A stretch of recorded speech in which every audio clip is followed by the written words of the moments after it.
Hey, what's good? What's good, everyone? Big thank you for joining. Welcome to another day of glorious streaming from myself, and obviously we do have Save with us today as usual. How are you doing, mate?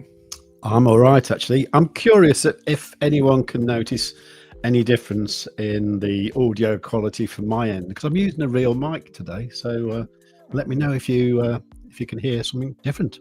Yeah, there we go. There we go. So do let him know if you can get a bit more of a clear or better quality of sound from Save.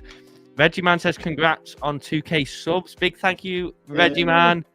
That was a big milestone achieved. Crypto Bro says yo, let's go. Crypto Bro, you still in Dubai? Are you still living it up? He says voice is crisp and sharp. So there you go, mate. You've already got a big hit on your new mic. He says, I think yeah. you're having a jolly, aren't you, Reggie Man? I think he's pulling your leg, isn't he, so to speak?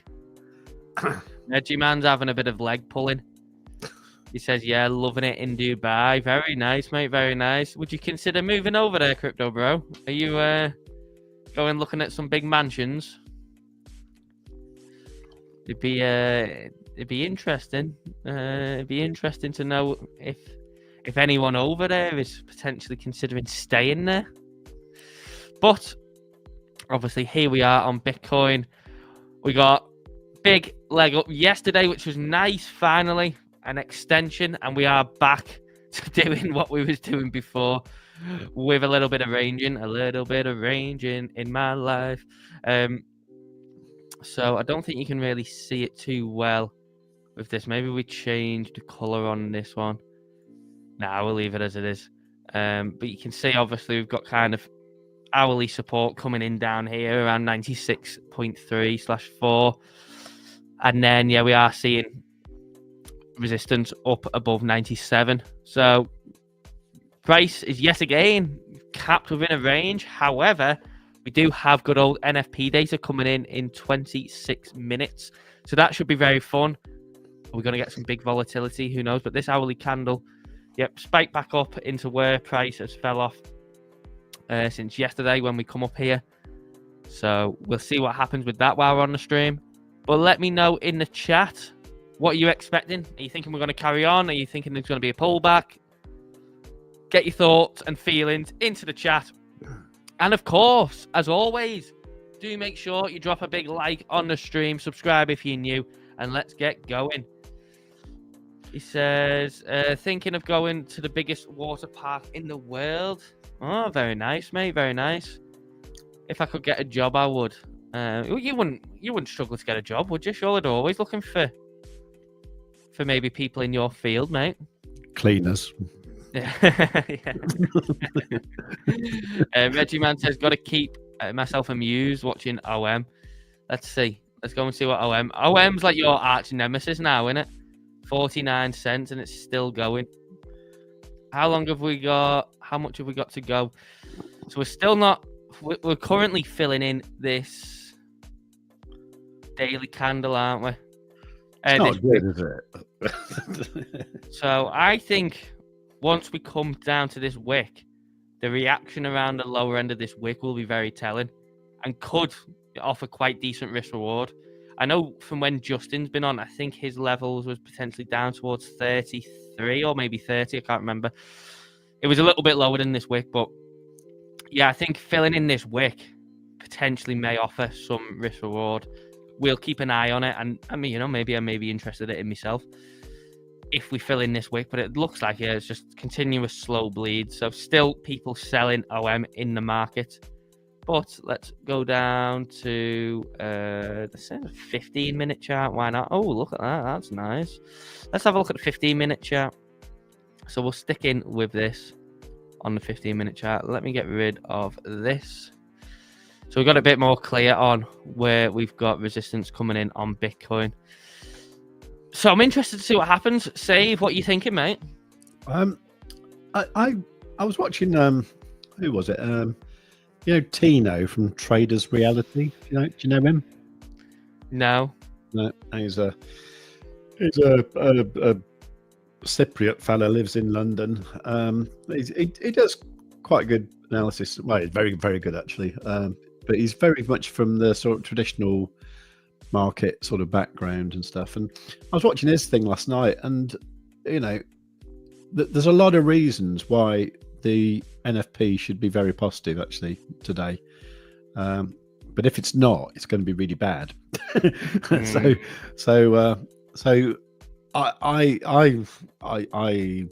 I think generally with the news we've had so far this week, it should be positive. So I'm hoping for a pump upwards. The only thing that's worrying me is I had a quick look in the crypto saving expert Discord this morning to see if Block Pro had posted anything that was going to give me a bit of insight to talk about, and he just posted the chart and it kind of finishes at 98k and it doesn't go any further. So I was thinking, okay, and he's got like loads of levels marked lower, so I didn't actually hear his talk on Monday. So I don't know exactly what he's thinking, but it just worries me a little bit how it seems to sort of, have mostly downside rather than upside. So, well, I think when we look at the daily chart, you can, you could definitely be building a case for okay, at some point we've got to pull back, haven't we? We're not just going to go up forever. Yeah. So maybe that's in his thinking. Maybe he thinks we've approached kind of an area of maybe he's expecting price to come down. I mean, we've got obviously this sweet little build up here, haven't we? And then obviously we could, this would be a key retest area if we was to come down here around 88.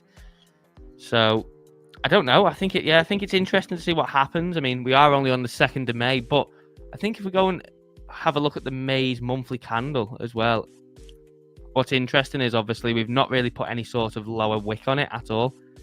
So you would imagine, at some point in May, we are going to come down below kind of 94.2, where the monthly candle opened, and put some, how big it may be is a different story, but, you would imagine we're not just going to have no wick on the bottom. But I suppose first time for everything. Well, probably not the first time actually, but Yeah, I think generally, don't quote me on this, but I think generally Mays more often than not do close negative, or have closed negative so far. So there is that. It's a matter of how far we go up first, I think, really, before we come down. I think we'll go up and then come down, and then, you know, usual kind of stuff, really. I'll tell you what I did notice though, if you zoom out to, like, you know, I don't know, like 4 hour or the daily chart or something, and you go back as far as the elections last year. You see, like, we had that massive run up, you know, when Trump got elected, and you see back in September, you see how it went pretty much vertical there, didn't it? Yeah, from here. So that was always a worry to me, because that went up so quickly. I thought, well, that really needs to sort of fill in later on, doesn't it? And then we went up into the 100 and whatevers, you know, and then we came back down, and now we've actually put in, you know, like, we've kind of filled in that area now, haven't we, with all this stuff over the last month or so. So in a way, I'm not worried about that rapid rise back in September anymore. You know, I think now that there's enough history there to sort of be able to sort of behave normally in that area. So for that reason, I wouldn't expect us to go a lot lower, for sure. You know, I don't think we'll drop down as fast as we came up in September. So there is that. I thought that was quite reassuring. But as for what Bitcoin's doing right now, I don't know, actually. It's just wiggling, isn't it, like it normally does before news. Yeah, I think the market's probably a bit conservative, isn't it, heading into this news? I mean, I suppose as well, if you like your trend lines, you know, we could whack a nice trend line on there as well. If you wanted to, I prefer horizontal resistance, but yeah, I mean, I suppose kind of does work out, doesn't it? You know, coming in lower and lower. So if you wanted to whack that on, I suppose you could. Yeah. Actually, talking about that Dubai thing, you know, I think I'd struggle there, you know, because what, it doesn't matter where I go, you know, say I go on holiday to, like, I don't know, like the Algarve in Portugal or something, and I'm based in, I don't know, Albufeira or something, you know, I like to have a little explore around where I am, and then after about 2 or 3 days, I want to get in me rental car or something and go exploring, like, miles away. Yeah. If you did that in Dubai, you'd just be in a desert, wouldn't you? You'd be like, oh right, it's a desert, you know, and you'd have to drive like millions of miles before you come to another town. Yeah. So you'd just be in Dubai, wouldn't you? I'm not sure I'd like that. Yeah, I don't know exactly. Like, I mean, yeah, you can't. I suppose there comes to a point where it's kind of like Vegas, where, you know, at a certain point, Vegas just ends, doesn't it? And then it just goes back to desert. Like, maybe, I don't know if it's the same for Dubai, where just at some point, you know, it just kind of ends, and then it's just like. I kind of think so. Yeah. You don't go out into the sort of woods around the outside, you know. Yeah. So none of that. I suppose, yeah, you are maybe a bit like capped, aren't you, in what you can do in terms of, like, you know, taking like trips out or something. You probably do maybe have to get. I've never been, so I can't really comment, but I don't know whether you have to get a plane if you want to go to a different city, or if there's one in driving distance or what. I'm not sure. Also, people in Dubai don't like the Flintstones, but the people in Abu Dhabi do. What? What are you on about? Sorry, I was talking about the Flintstones. Though it was supposed to be a joke. Never mind. The Flintstones? What's the Flintstones got to do with Abu Dhabi? I was saying the people in Dubai don't like the Flintstones, but the people in Abu Dhabi do. Oh, right. Oh, yeah, because that's what the guy says, isn't it? Yabba dabba do, yes. Yeah. Sorry, you're a bit young for that, aren't you? No, I think I used to watch the Flintstones as a kid. Okay. But I didn't get onto that at first, no. Did anyone else in the chat? I think that might have been like a Reggie Man joke, maybe. Maybe Reggie Man like that. Bit of a dad joke. Sean says he liked Tino. Sounds like a Cockney gangster. Yeah, he does, yeah. Crypto Bro says they dump their septic tanks in the desert, so not a good idea to go there. All right, okay. That's true. Why did he do that? Just because he can just get rid of it in the desert? Well, it's either there or in the sea, isn't it? Yeah, I suppose. What type of places have septic tanks now? Well, places that haven't got proper drains, you know. Yeah, well, yeah. I suppose the drainage is bad in Dubai, innit? Because that's why it floods when it rains there. So I suppose, maybe that is like a byproduct of it. Who knows? We've got 15 minutes. I'm excited for this NFP to come in. I'll tell you what, we'll do a little cheeky poll. We'll do a poll before the actual poll, and we'll do a poll of NFP data price impact. Let's see. Pump. Get this in the chat, people. Oh, hang on. There we go. There we go. Get that in. What do you think we're going to do on NFP? We'll have a little poll before the poll for you fine people that are in today. We've got 21 viewers. I didn't check the likes then. What likes was we on? 6 likes. Come on. Oh, we got 16. Oh, that was a quick fall off. Make sure you do go and drop a like on the stream, please. Let's get these likes up. Come on. Let's get these likes up. So I want to try and do a little cheeky trade with this NFP thing. I'm not quite sure. I think I want to go long, or at least have a long prepared. I'm just wondering where to go. You know, I'm just wondering if to set an order a bit lower and just hope we get like a wick that comes down there and then it shoots up or something. Yeah, that's a bit of a gamble there, isn't it? Yeah. Yeah, that is kind of a gamble. Crypto Bro says they have 9 lanes, 9-lane highways connecting the major cities. There are 6 major cities that make up the United Arab Emirates. Dubai is one of the states.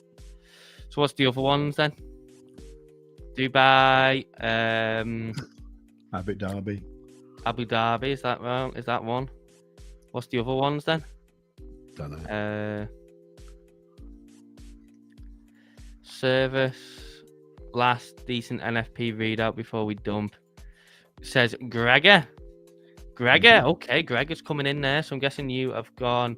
Well, when you say last decent NFP readout before we dump, are you expecting then a pump and then dump? Or what are you expecting there? We've had 80% of people say that they're expecting a pump. Oh, we've got 23 viewers now. Everyone's coming in. Here comes the coach. Right, guys and girls and people. Do make sure you drop a like on the stream, please, before you do anything else. Let's get these likes. We're on 8 likes and 20 viewers, so we should be on at least about 15. Let's get a 75% hit rate on this. Get your likes in. Do subscribe if you're new, and get your voting in the chat as well. Actually, have we got any girls in the watching at all? I've no idea. If you are a girl, just say hello, because I think we need to get more girls in. Oh yeah, is that right? Yeah, I think we should start dropping off like flyers in hairdressers and things. Yeah. No, could do. Abu Dhabi, Sharjah. I'm gonna butcher some of these names. Arman, maybe. I've never heard of some of these. Oh, I like Al Quwen. I've never heard. You know what? I've actually never heard of any of them apart from Abu Dhabi. Wait, hang on. 1, 2, 3, 4, 5, 6. Oh, what? So Dubai is right. So they're the 6 states that make up the United Arab Emirates, and then what? Dubai is the capital city of Abu Dhabi, or just a city in Abu Dhabi? Is that right? I don't know how this works. Lee Scully, how we doing, my mate? RN says, do bearded girls count? In Save's book, probably, yeah. Yeah, we'll take anything. Yeah, it is a song, innit, mate? Yeah, it's what song is it? It's like, we need some more girls in here. Oh, is it Skepta? I think it's Skepta, innit? I think. Yeah, too many men. Yeah. I think it's Skepta, is it? I don't know. Howdy, Steve-O. How we doing? KP says, girl in need of a new hairdo, always here every day. Oh, so KP, there you go. KP, there you go, save. There's your question answered. KP is a girl and she's in need of a new hairdo. She's here every day. Well, thank you very much for being here every day, KP. Yeah. That is, oh, wait, is this Kaz? Kaz, is this you? Is it Kaz? I don't know. Maybe. I suspect it might be Kaz. If it is, then yeah, Kaz, yeah. Long time viewer of the stream and Stonksy user. I suspect it might be. Yeah, it's Skepta from back in 2019. Oh, no, it's not Kaz. Oh, so it's a different one. Okay. Well, by the way... Well, thank you very much for joining it. It's very nice to hear that you come to the streams every day. Yeah. By the way, I wasn't trying to be stereotypical when I was saying hairdressers. I was just I was thinking about a friend of mine who had this kind of band, and they used to do like covers of like, classic disco stuff, And he had the idea of making loads of flyers for his gigs, and then putting them in hairdressers. And the idea being that you'd have girls go along to get the hair done, and they look great, and then they think, I want to go out now, and so they pick up a flyer and think, oh, I'll go to that.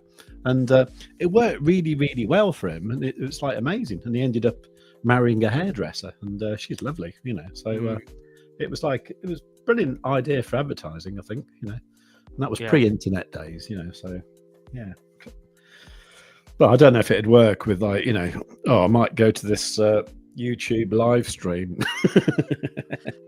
Yeah, I mean, well, if you get a flyer even for your front door, you probably don't read it, do you? You probably just screw it up and throw it in the bin. Pretty much, yeah. It's usually like, do you want your gutters clearing out? And no. That's it. Crypto Bro says, 2009, really? Wow. That song that we were singing. Okay. 16 years ago, yeah. It's crazy. That's the year that the Bitcoin network went live, which is even more crazy. What, 2009? I think it was, wasn't it? Yeah. Was it? Oh. I think so, yeah. That's when my youngest daughter was born. January 2009, I think. Sure it was. Because I think the white paper came out in the October 2008, didn't it? Right after the big chaos, the financial crisis. So yeah, there we go. Do you remember? I suppose this is actually a good maybe topic to cover. How well do you remember these things that happened in history, Save? Because obviously you've lived through them as an adult. Like, how well do you remember like the .com bubble and the financial crisis? Right, .com thing. So that was when people were just making a lot of money by just buying any old domain name and and just putting up a website. That was the thing, wasn't it? I remember that quite well actually, because a friend of mine used to sell mortgage payment protection insurance, and the way he used to do that was he used to sort of he used to have a little office in the city of London, but it wasn't really an office. It was just an address, and a phone number. Yeah. And he used to sort of sell it from there. But what he'd do, he'd sort of schmooze with like the local press, not local press, but all like the tabloid press, like the Sun and the Mirror and all that. And he'd do them things in it, like I think they call them advertorials, where it looks like it's a news article, but it's not. But it was about, I nearly lost my home because I lost my job. And it was basically selling this mortgage payment protection insurance, So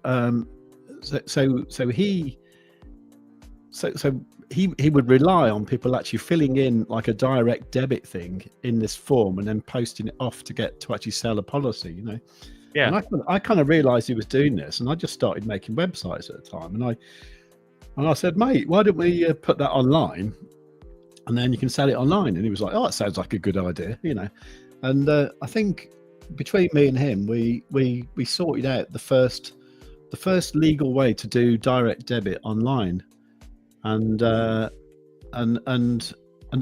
basically I went off to live in France after that, and I didn't really keep in touch with him. And then what happened meanwhile is it became like a really big company, and then he sold it. It became a FTSE 250 company, and he sold it for like 13 million quid, and that was back in like 2010 or something.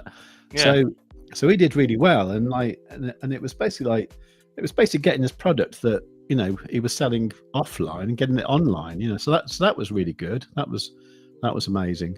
Unfortunately, what I did was I should have said to him, "Can I have a percentage of your of your income, or a percentage, or get a payment per policy you sell?" Because but I didn't really. He just paid me for making the website, so he gave me about 1,000 quid, and that was it. But he went on to be a multimillionaire, and he still is now. So that was the .com experience for me. The crash, that was the 2008 thing, was it? That one. I was basically I was selling leads for online. So it was like an affiliate website selling leads for a motorhome rental company. So if someone filled in the form, I used to get a quid, and I was doing really, really well from that. But in 2008, the business just died completely, and I had to find other ways to make money and stuff, So I was aware of it. It didn't really ruin me or anything, because I wasn't making that much money from it. So it was just like, ouch, that hurts, Yeah. But I remember friends, like I've got a friend who does like electric driveway gates and decks and that sort of stuff to make your house look nice, and all that side of it. People didn't spend any money on that kind of thing. Anything that wasn't 100% necessary, they just weren't spending it. And also we noticed, we were living in a ski resort in France, that the English, well, most people stopped coming on holiday in the winter, because if you're going to have a winter holiday and a summer holiday, the first one you're going to lose is the winter holiday, isn't it? So we noticed it getting quite quiet in the Alps as well. Okay. It didn't seem major to me. It didn't seem like devastating, but I don't know. It might have been different if I'd have been working in a more corporate thing, really. But I was mostly just doing a bit of online marketing and playing bass in a band, really. That's all I was doing. Very nice. Interesting stuff.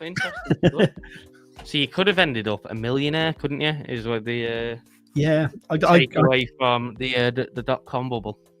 Well, I could have done, really, because once I'd done the direct debit thing, and it basically just went up to see his company in Southport and just said, like, what do we actually legally need to do to make a direct debit signable online? And it was basically just put an SSL certificate on the site, and then just do a bit of legal stuff to actually agree that if you type your name in a box, that was as good as a signature.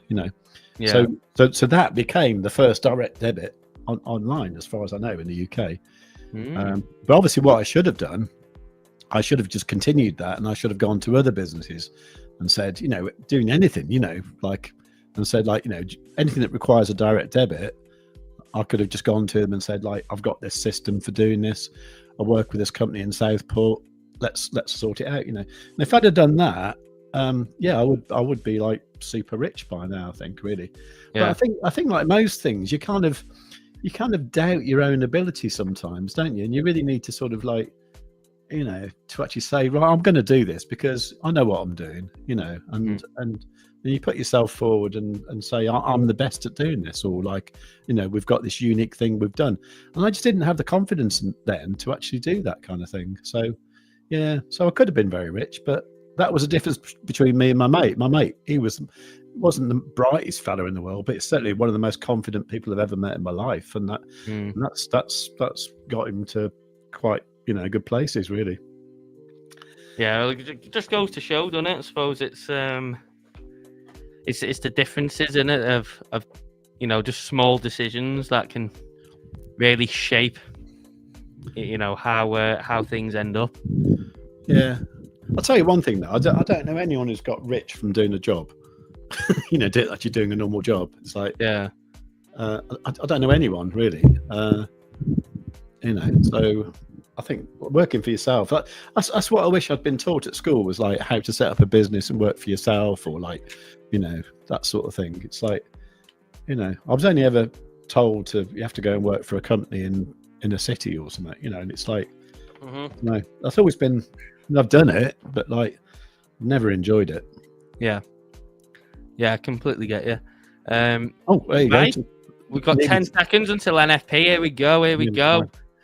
Let's get the poll closed out quick.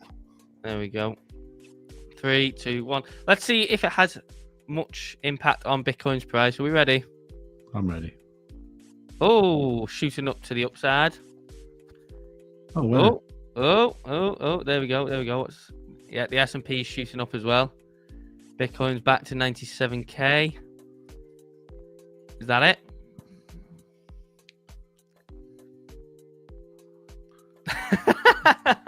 What? Well, that was fun. The S&P's having a good go. It's going for you today's and yesterday's highs by the looks of it. Bitcoin is getting some absorption into that candle. But yeah, there we go. There's the NFP excitement. Poof. Oh, right. I don't know what these numbers mean. So the previous 185 forecast was 130 and it got 177. So it was bigger than what was forecast. Let's see. But less than the previous. Yeah, forecast 130, 177.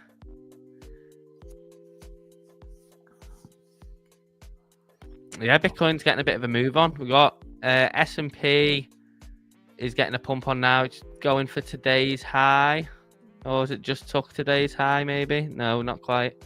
And then obviously we've got the current weekly high, which stands up here at 5659. Bitcoin, on the other hand, is pushing back into this area of where we have some apparent supply coming into the market, where it's finding resistance. So, good morning, John. Well, good afternoon.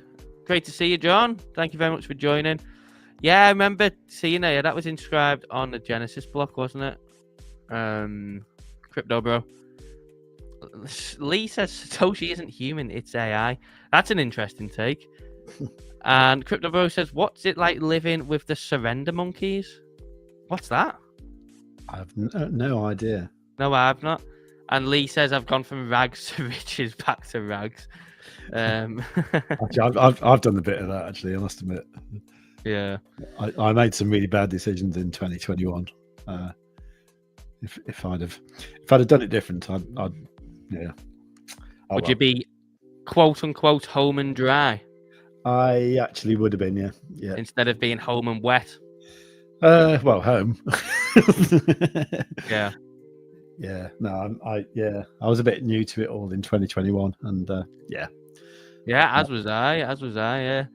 It's difficult, isn't it? Because you just don't have that experience, or like, unless you just kind of just like is a person where, they get the money and then they'll earn a bit from it and go, right, I'll take that off the table, or something like that. Like, unless you just have that naturally in you, yeah, you kind of get swept up with all the excitement and everything, don't you?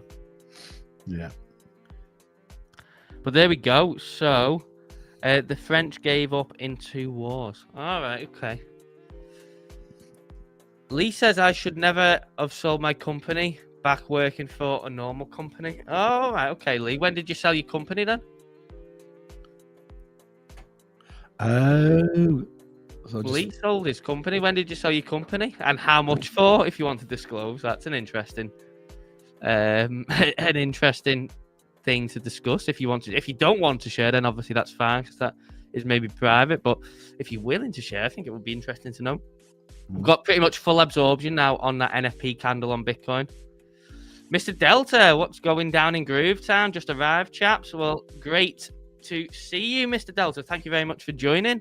There's not much going down in Groove Town. We just had NFP release, which caused this candle to shoot up, which has now been mostly fully absorbed back down to where it started. just after COVID. Okay, right, yeah.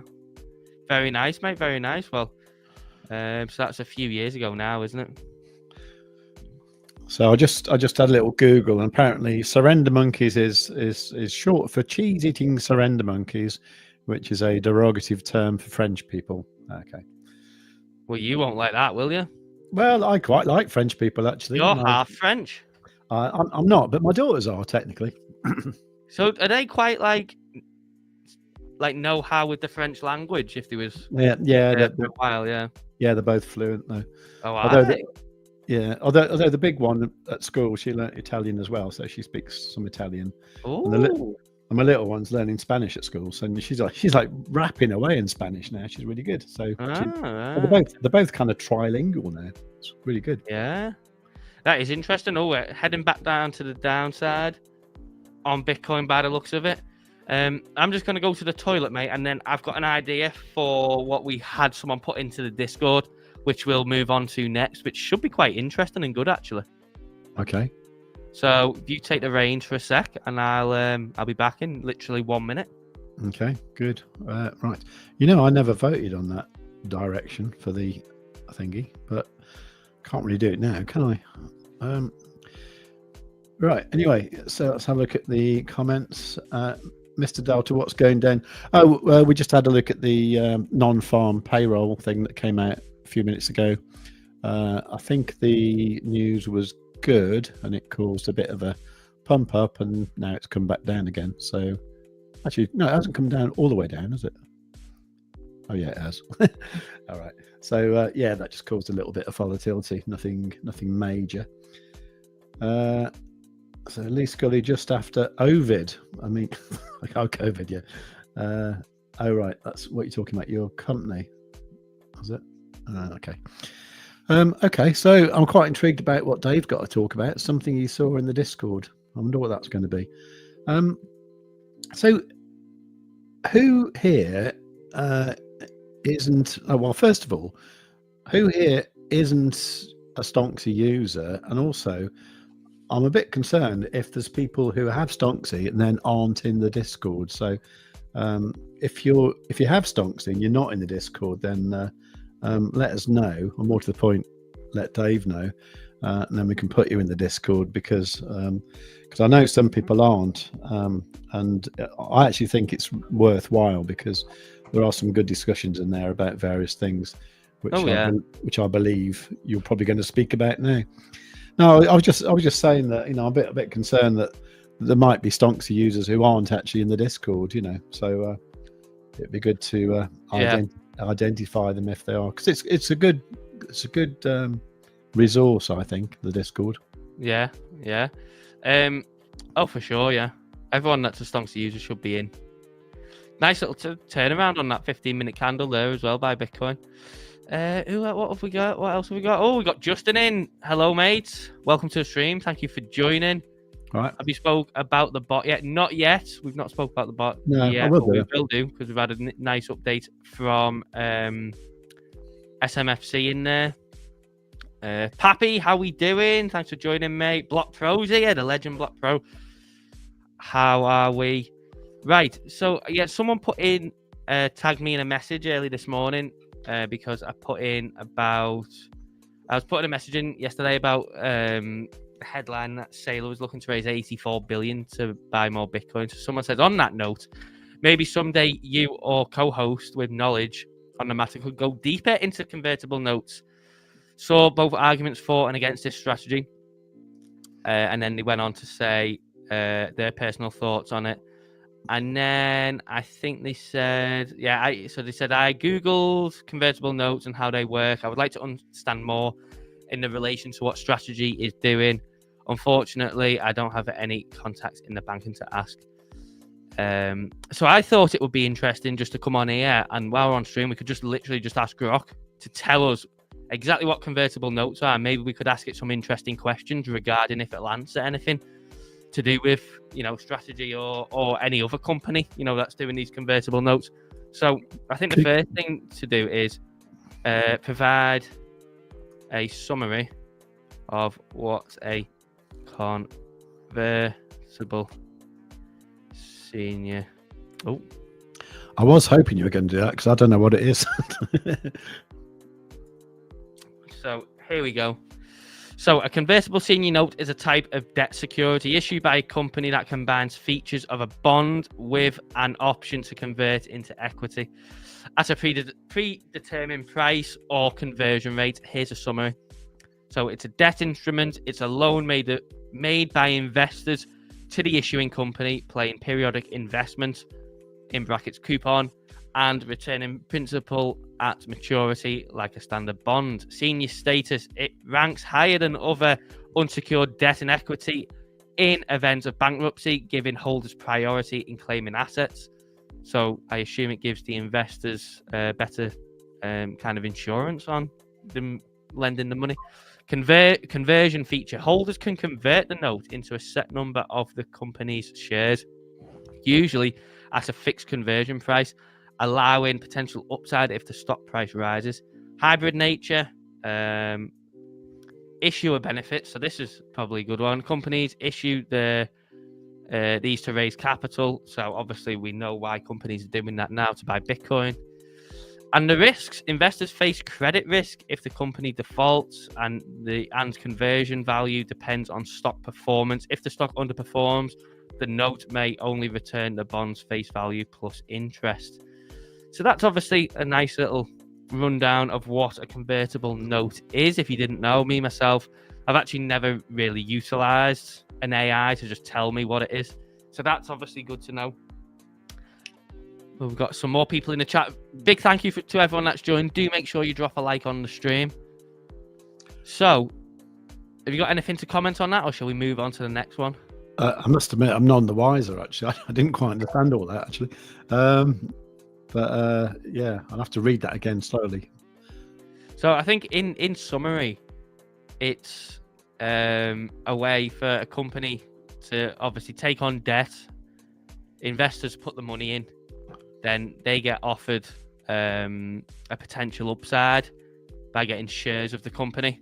And the idea is that, come maturity, they will have seen a profit. Okay. But if the stock underperforms, the note may only return the bond's face value plus interest. So I'm guessing that, the risk for investors is minimal, because according to Grok anyway, even if the stock underperforms, the note will still return the face value plus interest. So okay. So what's the risk for the actual company? Well, this is what we'll go on to. Yeah. So let's ask it, because I think that's the big thing, isn't it? People are wondering, aren't they? They're wondering, well, what is potentially the repercussions of this, if any? So let's just ask it. Let's say, I must admit, Grok is brilliant, actually. I use it all the time now.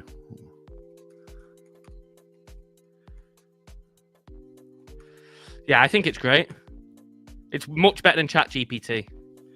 It is. There are certain things that I do use ChatGPT for. Like, I wanted to sort of, I was trying to work out today if something was written by AI, and I actually asked Grok about it, and it said, "Oh, I can't read that URL."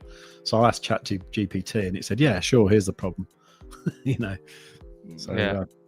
I use both, to be honest. Okay, we're definitely not going to read all that. If you want to read all this for whatever reason, just type it into Thingo. I don't think we should. Oh, here we go. Let's read the conclusion then. Let's read the conclusion. Yeah.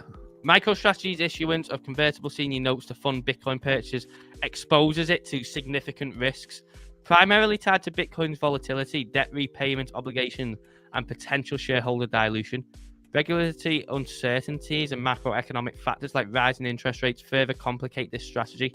While the approach has yielded gains during Bitcoin bull markets, a sustained downturn or operational missteps could jeopardize financial stability, making the strategy highly speculative. Wow. So that's interesting, because that does kind of make it sound like they are taking a massive risk, and it's not kind of this risk-free, Bitcoin number go up, never face risk or anything. So I suppose we'll say If you want us to ask anything as well, if you've got any burning questions that you'd like to ask, tell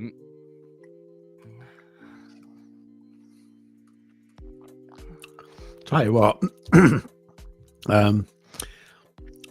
Stonksy on the 5 minute on Bitcoin has just gone green. It hasn't been green for a long time. I did just do a little long. Let's ask it this.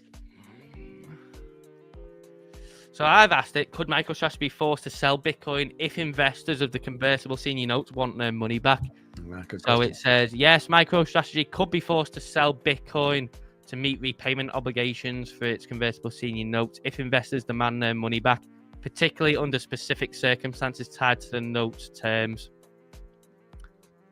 Again, we probably aren't going to read all that. But if you do want to read this, type it into Grok, or maybe ChatGPT will give you the same answer. Let's read the conclusion, though. MicroStrategy could be forced to sell Bitcoin if note holders demand repayment, e.g. at repurchase dates or maturity, and if the company lacks sufficient cash or alternative funding. The risk is heightened if Bitcoin and MicroStrategy's stock prices are low, preventing conversion and requiring cash settlement. While the company has flexibility to raise capital or rely on Bitcoin appreciation, a combination of bearish market conditions and large-scale repayment demands could necessitate Bitcoin sales, potentially at unfavorable prices, undermining its long-term strategy. Well, isn't that interesting? Well, say you know, what would the would there be worldwide consequences if this happened or something like that? Trying to think how to phrase it, really. I suppose. Hang on.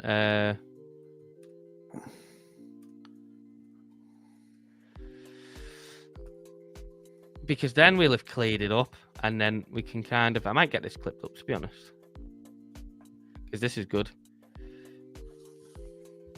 What MSTR or Bitcoin price could MicroStrategy?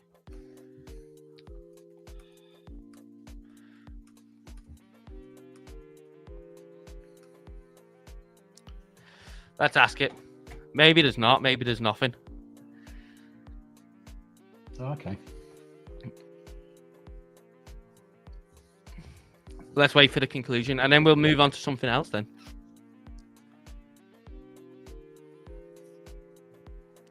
Let's wait for the conclusion to see if it gives us any.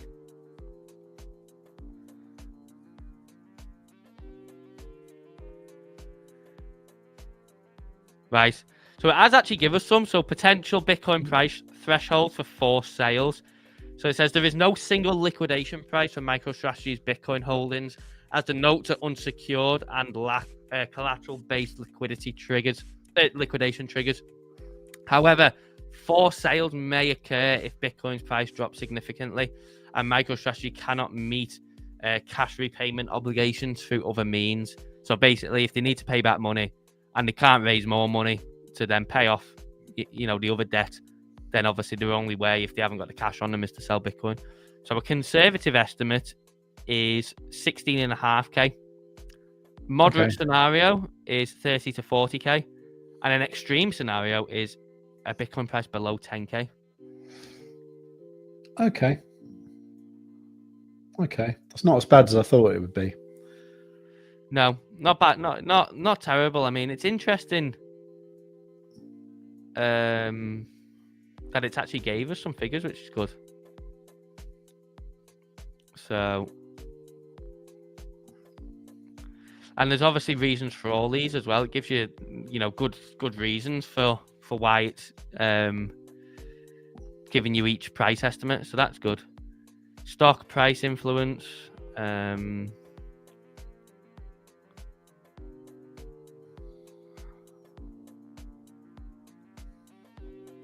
Mitigating factors. Yeah, so do make sure if you want to read any of this, just pause the stream or come back to it later. And obviously you can just pause it on all these sections if you want to. But we'll read the conclusion again, and then we'll move on to a different topic. So MicroStrategy is unlikely to face forced Bitcoin sales unless Bitcoin's price falls significantly to any 16,500 or lower. and its stock price is too low to encourage note conversion, e.g. below $300. A more realistic threshold is 30 to 40k, where debt repayment pressures could mount if multiple notes mature or holders demand repurchase and financing options are limited. The company's ability to issue new debt, raise equity, and benefit from Bitcoin's appreciation reduces this risk. But a prolonged bear market combined with a low MSTR stock price could necessitate sales, particularly around key maturity dates, e.g. 2027, 29. So these are a couple of years off from now.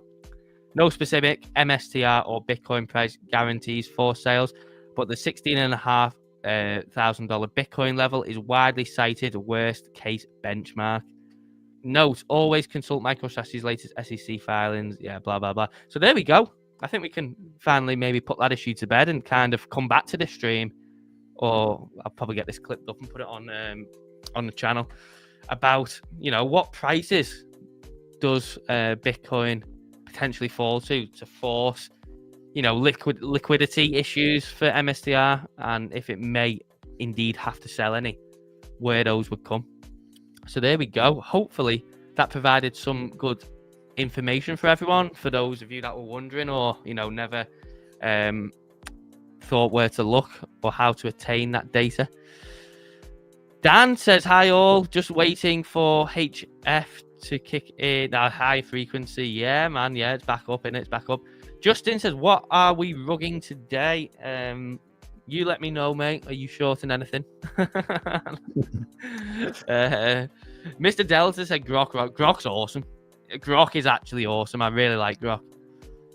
Good afternoon, Scottish. How we doing? Do we know how many Bitcoin Sailor owns? I don't know how many he owns. I don't know if he's ever stated how many he owns personally. I assume probably he's put the majority of his wealth in Bitcoin.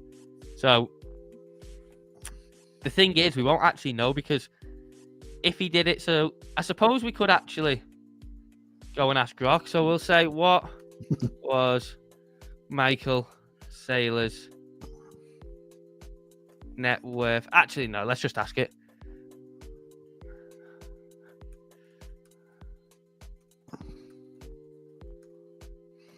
Michelle. Is that how you spell Michael? It is, isn't it? No. Is it not? I'm looking at it. It looks a bit weird. What am I missing? Have I got it the wrong way around? Oh, that's right. I think. No, it is. Yeah. It doesn't look right, though, does it? I don't know. Have I got that wrong?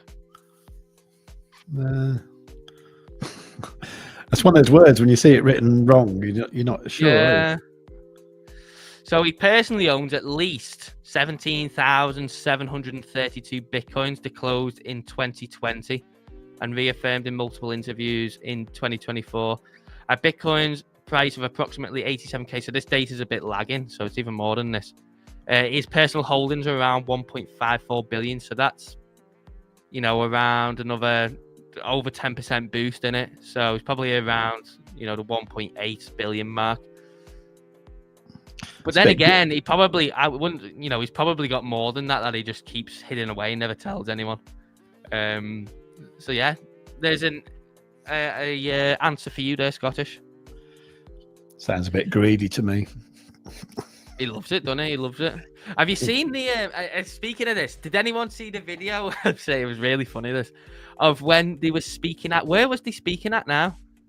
I think it was somewhere last week. And he was on stage with Scottie Pippen for some reason. I don't know what Scottie Pippen was doing there. Who? I think Scottie Pippen, he used to play for the Chicago Bulls with Michael Jordan. And he said, Scottie Pippen said that he met Satoshi in 1993.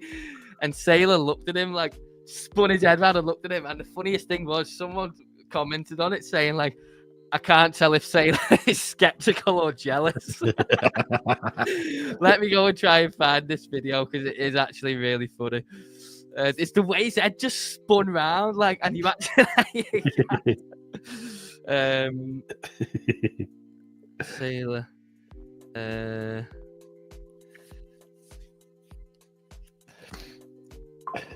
Let's see. It's actually really funny. I actually watched. I've got it. Oh, brilliant. Oh, it's very, very funny. Oh, I love it. It was the comment of someone saying, like, I can't tell if he's skeptical or jealous. So I've not actually listened to it. I was just watching it, but apparently he says I met Satoshi back in 1993. Should we put the audio on? Yeah. He also came to you in a dream. You have a nice relationship with Satoshi. I feel like I do. Yeah, I feel like I have. Look at him. Let's start it again. It's the way his head just swivels. You met Satoshi in Seattle. You have a nice relationship with Satoshi. Yeah, I feel like I have a story to tell.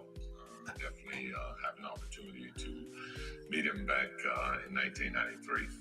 You met Let's say it one more time. Yeah. In Seattle, 1993. And also, I don't know why that's so funny, but it is.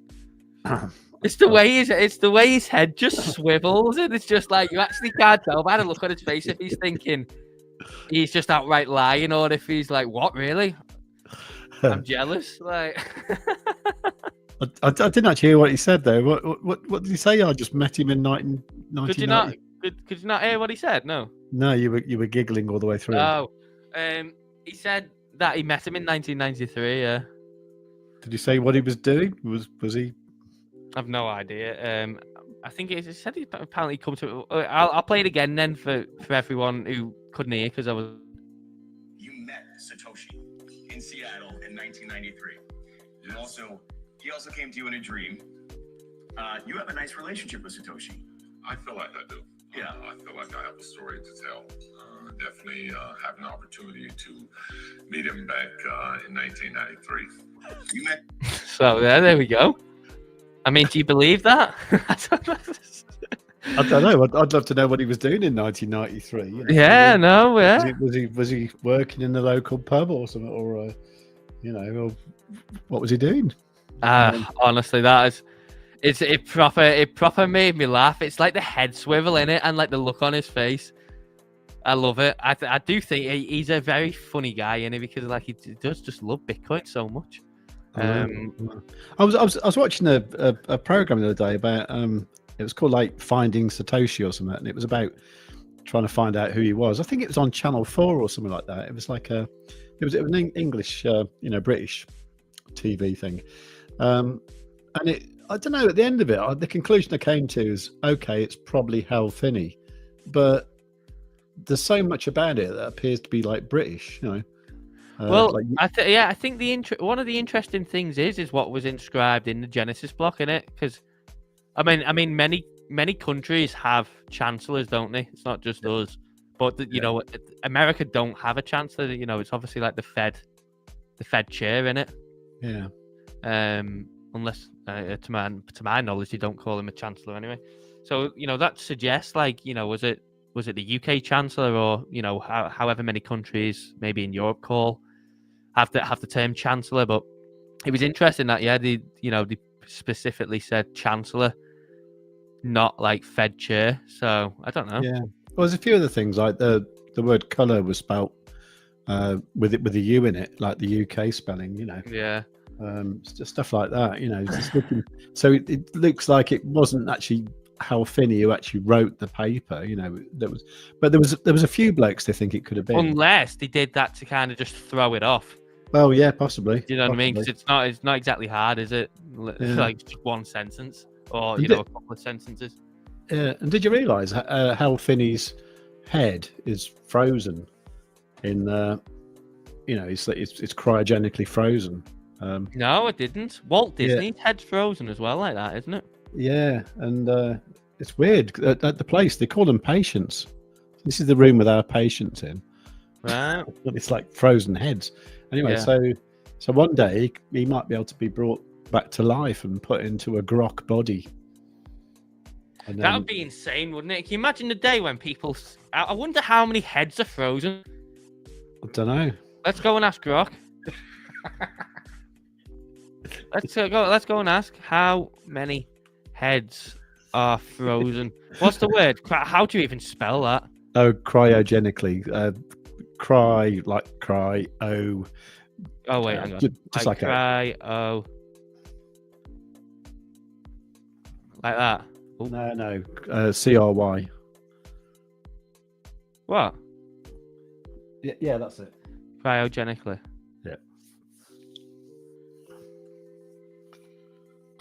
Let's see if it knows. Right, for anyone just tuning in. Yeah. Yeah, there is reason for this.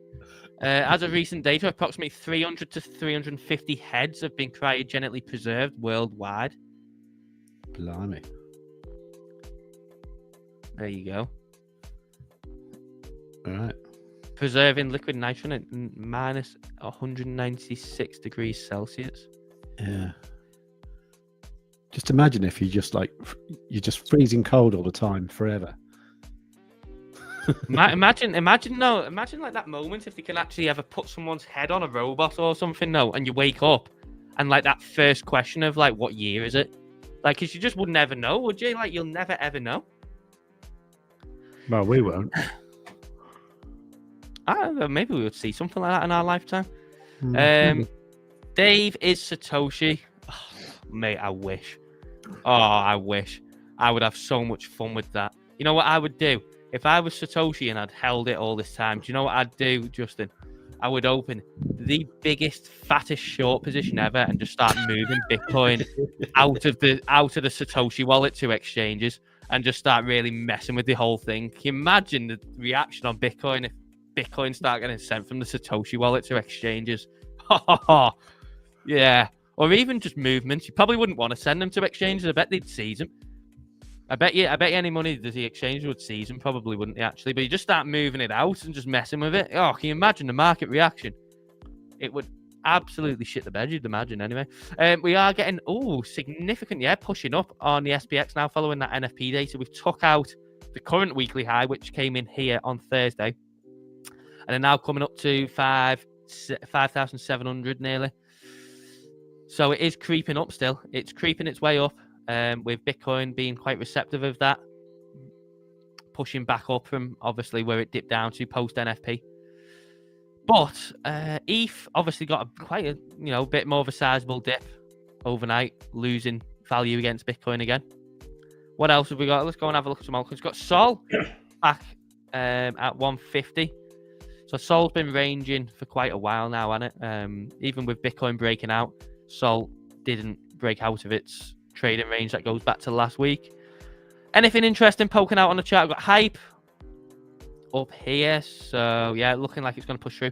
This box, I believe, are drawn a supply, so yeah, if it breaks through that, it is probably looking quite good. What else have we got? Anything making a big move? IMX made a big move today, up 8%. We've got a couple in the red. Quite interesting that all them are in the red continuously. And then that's pretty much it. Nothing really going on the altcoin side of things, is there? Compared to Bitcoin. Not particularly. Nothing really happening. Interesting the pre-market price of Apple stock actually. Let's go and have a look. Let's go and have a look at what things are pricing in pre-market. Got Nvidia back up to 114, up 3 points from yesterday. Apple dropping, Apple's dropping back down to 207 from 212 where it closed. Sorry. Go on. No, sorry, I wasn't looking at Apple. I was looking at APLD, which I can't think why I was looking at that. Yeah, what's going on with that price? I don't know, but it's up 14%, whatever it is. Oh. I think it's something I had once and then I haven't anymore. So I'm going to remove that from my watch list. Yeah, that might be a bit confusing for you. Yeah. It's gone. So Amazon's up a little bit, isn't it? Okay. Is this the rug of rugs I want in? Maybe we could make it for Dave. Oh, could you imagine? That I think that's probably one of the most interesting thoughts in it. Is what would the actual market reaction be if suddenly just a good, a chunk of Bitcoins got sent out to Satoshi's wallet? Tell you what, go on. Sorry. It'd make a bloody good film, wouldn't it? Yeah, it would. Yeah. What an amazing story that would be, sort of the awakening of Satoshi. He's something. alive, or they're alive, or whatever. It's alive. Who knows? But yeah, imagine. Fascinating. I think that's probably the most fascinating thing I could think about happening to Bitcoin. It's all right, being generic in it and going, oh, Bitcoin, Bitcoin to 1 million, Bitcoin to 5 million, Bitcoin to 10 million. No, the most interesting scenario would be if Satoshi's wallet woke up, what would happen? That's what we want. That's the type of cinema that we need. Isn't it, mate? That's the type of cinema that we need. Let's go and have a look anyway. We'll cover some liquidation heat map stuff. And then we'll, suppose we're gearing up for US Open now, 2:05. Yeah. So 24-hour liquidity, as you can tell, it's showing both sides. If we go over to here, you can see why. Almost definitely, you just look at the thing, you say, oh, there's definitely liquidity above here. Definitely liquidity above here, below here, in these regions. So, yeah, I think as well, I did look at the 1 week before because I did tweet something out on the Stonksy one. I think I tweeted the 1 week one on the Stonksy one. Yeah, it's obviously cleared this big chunk. So there's not really any sort of like hot area showing yet. It's kind of just all in this like kind of lukewarm color. So there doesn't really seem to be any hot streaks on the 1 week time frame. And then on the 3-day, we are starting to warm up a bit to the upside. So maybe we're going to get another short squeeze or something to the up. But obviously, yeah, there is plenty to the downside too. And then if we move over and have a look at that other one, because I think you liked this one, didn't you, mate, when I was looking at this? Yeah. So which one is it? It's this one, isn't it? Yeah. So as you can see, pretty much the same as yesterday. It is depicting that it's still skewed to the upside in terms of sourcing liquidity, because as you can see, up towards kind of 100k-ish. It's like nearly 3 billion in shorts, apparently, according to this data anyway. So we'll see what happens, but I imagine, I don't know, I mean, even if we're going to go up again and we're going to maybe see another scenario like this where we've already had it happen, haven't we, today? A good couple of times. Are we going to start just hitting a barrier constantly like this and just start ranging maybe? It'd be interesting to see. It'll be interesting to see what happens from here on. Yeah. If I want if I want an extra feature on Stonksy, what do I just put it in the Discord somewhere, or is there a new feature request or something? If what? Well, I'm thinking what I really, really want. I really want to be able to set an alert for when you see the little. Tell me what you want, what you really, really want. So tell me. Go on. I just want a zigga. No, I want to. I want an alert for the little green arrows, or red arrows. The bullish and bearish arrows in Stonksy. I think that'd be really useful because at the moment I'm staring at the 5-minute background, waiting for that little green arrow to appear. You see? Yeah, we'll put it in the chat. Put it in. I think there's a suggestion channel. Just tag SMFC in it. Oh, okay, yeah. I might do that because I think that'd be like really handy now. Because I think now we've discovered that the your 5-minute formula is pretty successful. I think that's a good way to enter a trade. Yeah. Because what I've been doing is I've been putting like some in. Well, I bet if I see a green 5-minute, I've been going a bit long, and then when I see the green triangle, I've been sticking a bit more in. That's my strategy so far. Yeah, go in the suggestions channel and just tag SMFC in it. Justin says, Rainier is saying, just the most nasty liquidation candle ever. 9999 candle. Get that OTC with the German government rolling. Justin's gone, but have a good weekend, mate. If you've gone. What's everyone doing on the weekend anyway? Let us know in the chat what's going on.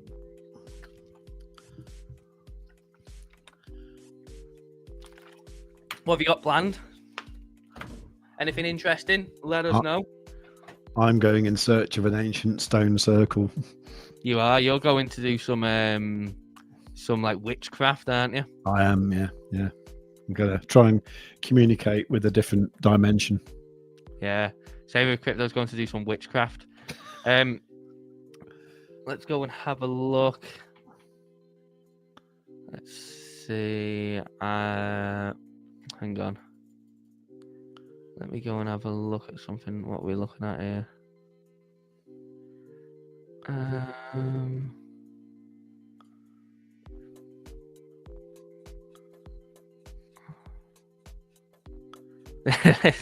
Here we go. This is what I was looking for. I had seen on my phone that this come up. Bevo coin. Does everyone know this guy off TikTok? Bevo. There we go. But yeah, TMG's put a tweet out about Bevo, so there we have it. But yeah, I was seeing this on TikTok before about Bevo because Tom Birchie as well is promoting it and stuff as well. But I seen it come up on my phone and I thought it'd be funny to look at because you won't know who this guy is, will you? Why is that? Because I'm too old. Well, you don't. You said you don't do TikTok. Oh, hang on. Little green arrows just appeared on the 5 minute. Has it? Yeah. I don't do TikTok. Yeah, correct. Yeah, carry on. Yeah. He's off TikTok. Very, very interesting character, as is the other guy. But yeah, it was coming up all over my TikTok that before, so it's interesting to see a tweet over there. But we have got a bit of a pullback coming on Bitcoin, but the S&P is just relentlessly ripping in it. 15-minute candles, one after another, just ripping to the upside. And it is actually kind of coming into this level now. I do think that it's crazy, isn't it? How like the bounce that it's had. It's been so strong. Yeah. If we go and have a look at the one that measures it just on the session, does it look any different? No. But yeah, it's ridiculously strong. Ridiculously.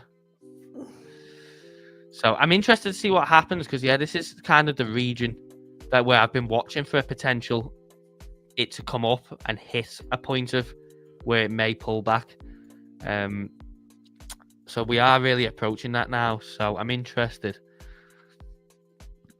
But yeah, again, we can kind of see the same pattern occurring, can't we, on Bitcoin? It's now looking like it's found a region where obviously it's facing supply coming into the market and rejection. Yeah. Do you want to just pop that on your 5 minute there, just so I can see if yeah, of course. The same as mine. Let's do it. There we go. And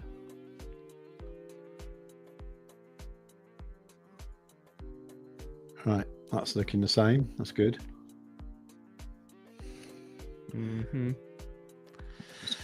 But I think we've got just over 50. Good day, Gravy. I would love to know. Say your name, Graverboy. We have got some information around the bot for anyone. Rainier says off to meetings. Enjoy the weekend. Goodbye, mate. See you later. Yeah. We do have some good information about the bot for anyone that missed it in the Discord. So, quoting the message from SMFC. Morning, Stonksy. Got the high frequency bot up and running again last night. No new trades have been hit on it yet, though. Yet to my knowledge. I've been tweaking its mechanism slightly to increase its sensitivity in chop. This means it should be more alert to hitting entries, so we get them a bit earlier than we would otherwise. It also should spot if an entry was bad faster, making sure it can get out with less damage than previously. Backtesting over the past 12 months gives stronger results on spot bags, so it should work well in our situation here. I'll do more testing this morning to get some decent take profit / stop loss levels. Ran out of time last night, unfortunately. The low frequency bot will be set up this morning again. We'll do the necessary back testing and come up with some good TP / stop loss points. I will post a breakdown of the low frequency bot on Medium too by this afternoon. So there we go. So yeah, exciting stuff by the bot. You know, it's great to know that he's adjusted, the mechanism to make it more efficient and obviously better at getting the entries, but also exits.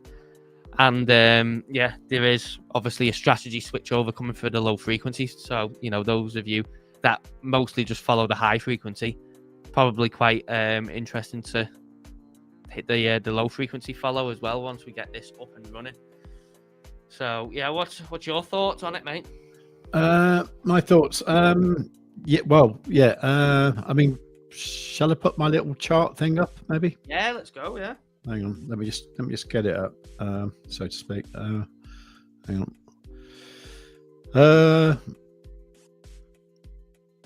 So, hang on.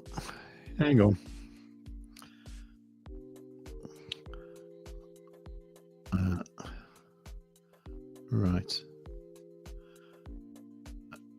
Okay, nearly there.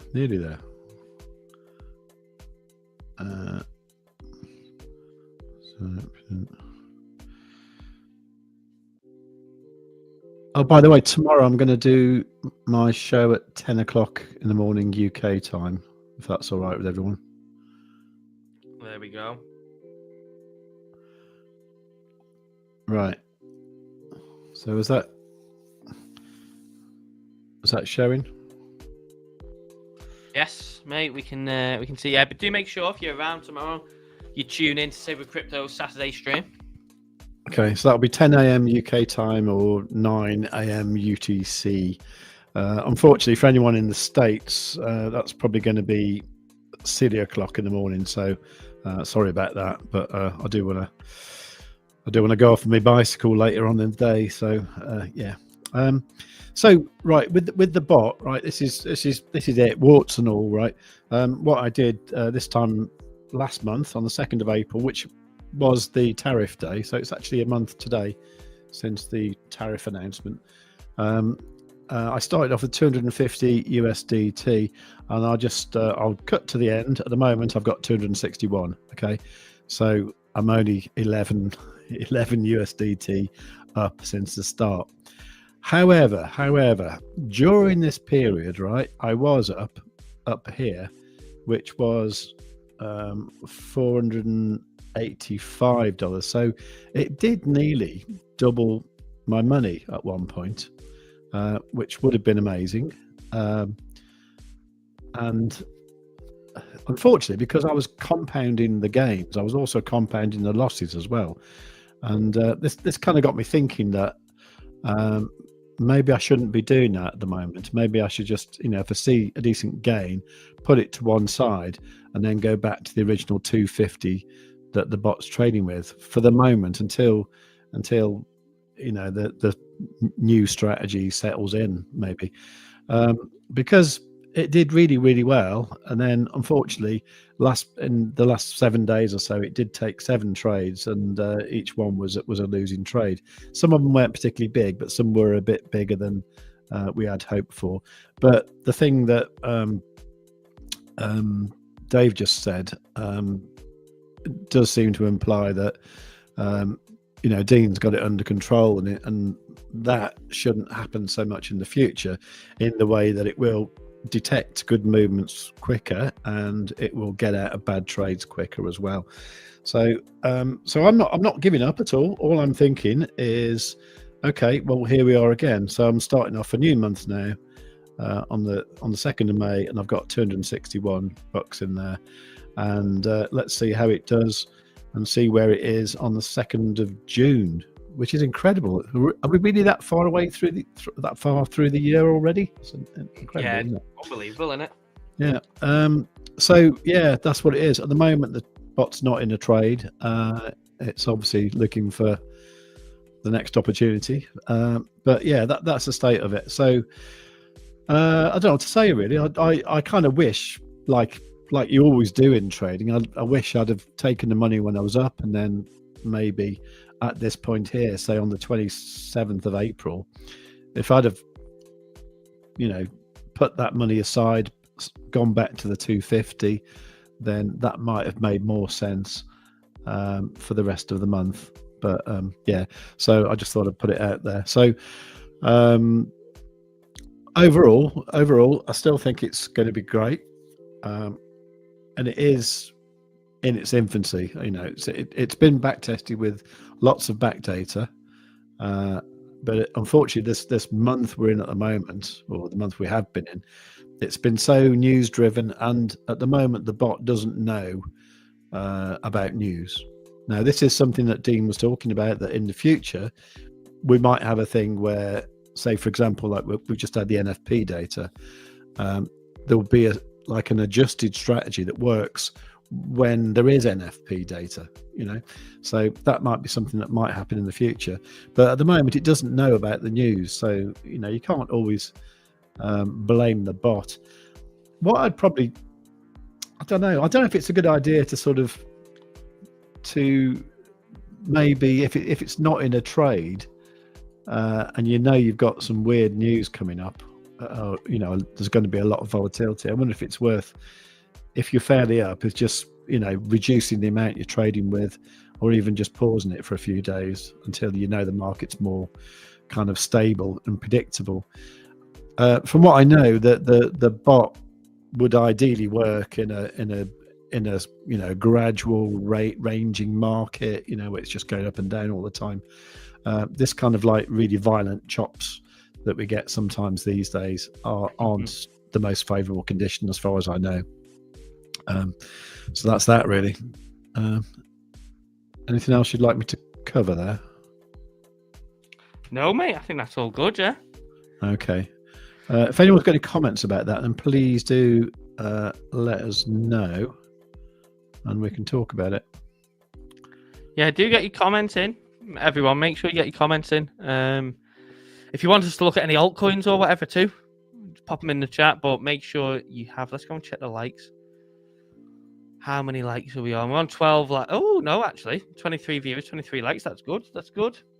Big thank you. If you haven't already, and there's still some of you in the chat that haven't liked, do drop a like and subscribe. But yeah, we hit 2,000 subscribers yesterday, which was fantastic. We've got 10 minutes until US Open. So I think it's going to be interesting given, the rise pre-market from the NFP data. What reaction we'll get at Open? Are we going to maybe retrace that? Are we going to carry on upwards? It's definitely going to be interesting, I think. Yeah. And I just noticed Math in the comments there saying this is how the bot improves, responding to every day's ups and downs. It'll get stronger and stronger. Yeah, it will. It will, Yeah, absolutely. It is looking to maybe... It's absorbing some of this candle, isn't it? Have you done a poll? Yeah, the poll's up, yes. So we've got 64% of people thinking that we're going up. 25 votes. Get your votes in before we close it. We will close it in a second.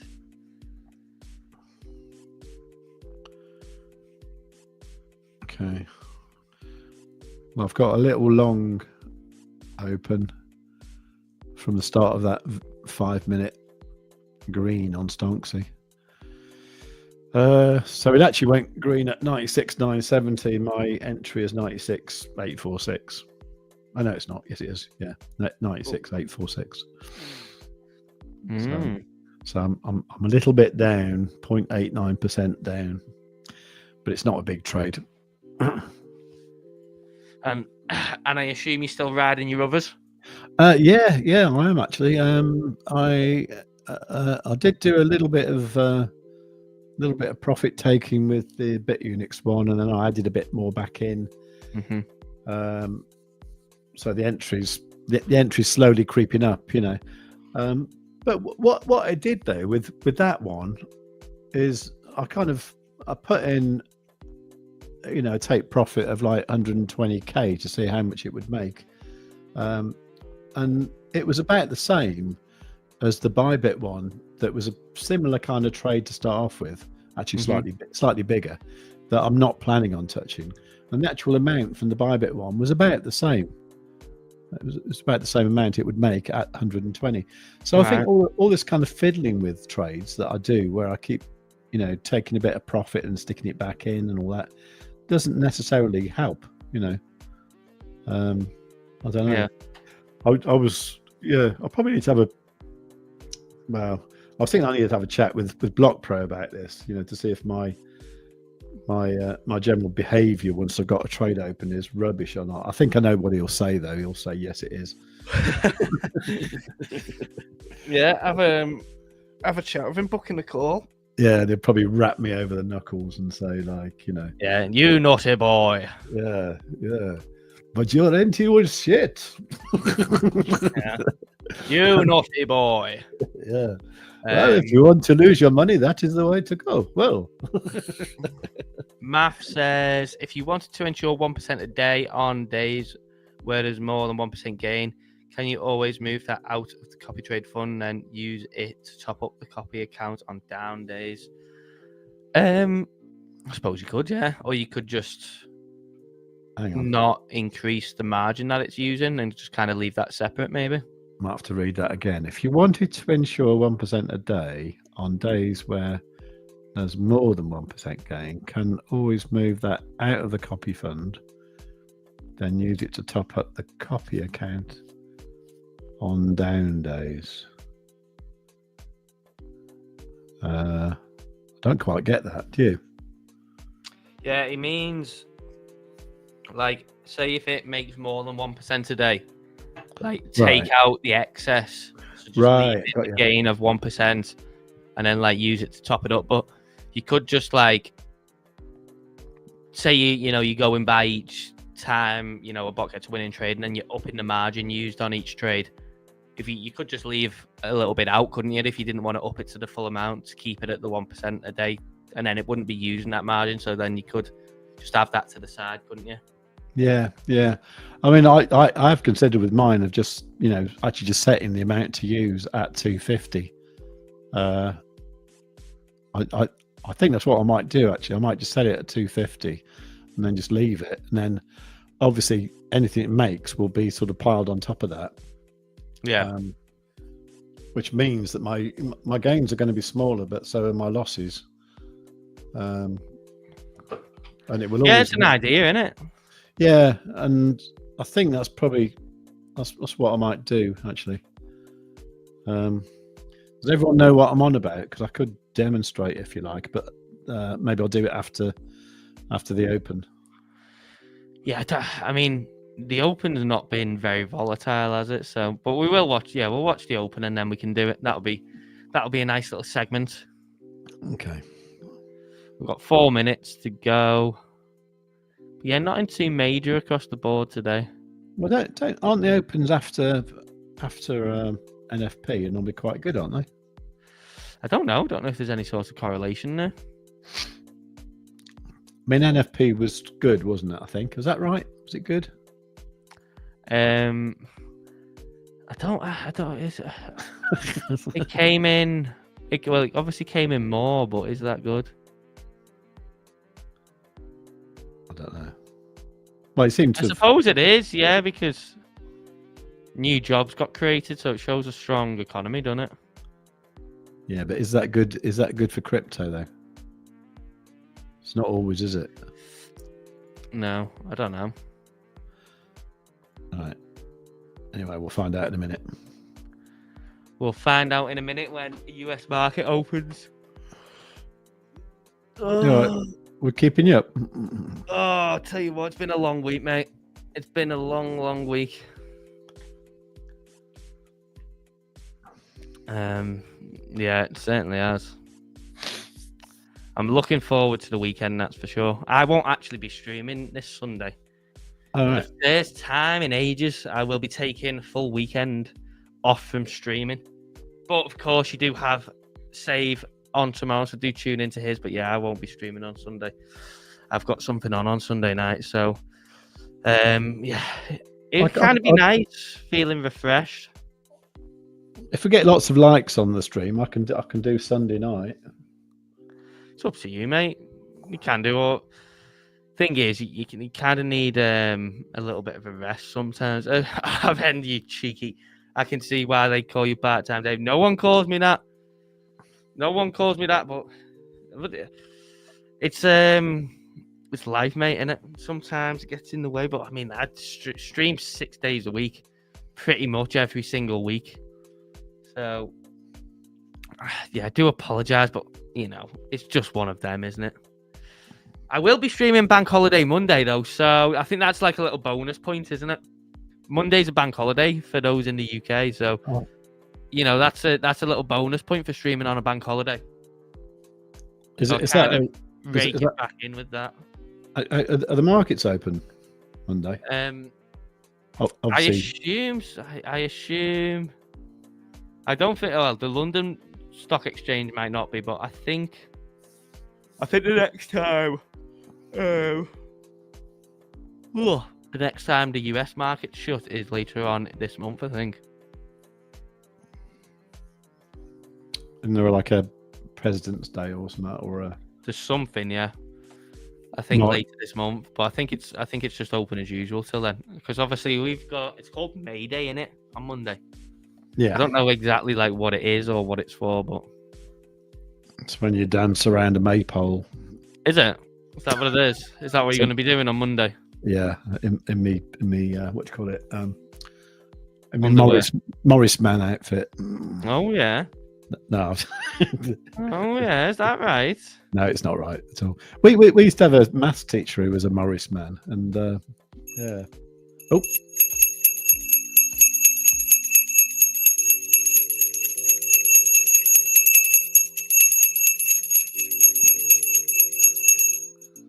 There we go. We're open. Open for business. All right. And that did not a lot. Absolute jack.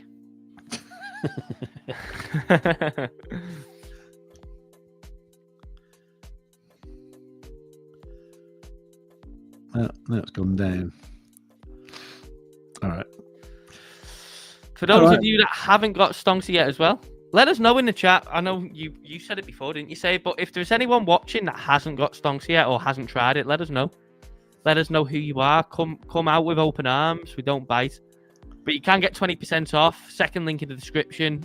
Come over to the Start Now page on the Stonksy website. And then click the monthly tab here. And then we are offering 20% off your first month. And the key thing is there's no contract. There's no ties. You can cancel anytime. But yeah, you can take this down to £116 for your first month with code BOT20. So do take advantage of that. You get access to everything. There's no limits to it, even while you're using the discount. So it'd be great to see some of you over there. RN says I haven't, mainly because of the cost, really. So would you still not try it for the month with the 20% off, RN? But yeah, what was it that you was wanting to show, mate? Was you wanting to show? I was going to just have a look at just setting up the bot. So I'm just going to show you. Hang on a sec. Let me get my thingy up again. I've got to get this smoother. I've got to stop using I've got to stop using two different browsers, really. Right. You naughty boy. If you want to add me, you're on. I'm on. Okay, cool.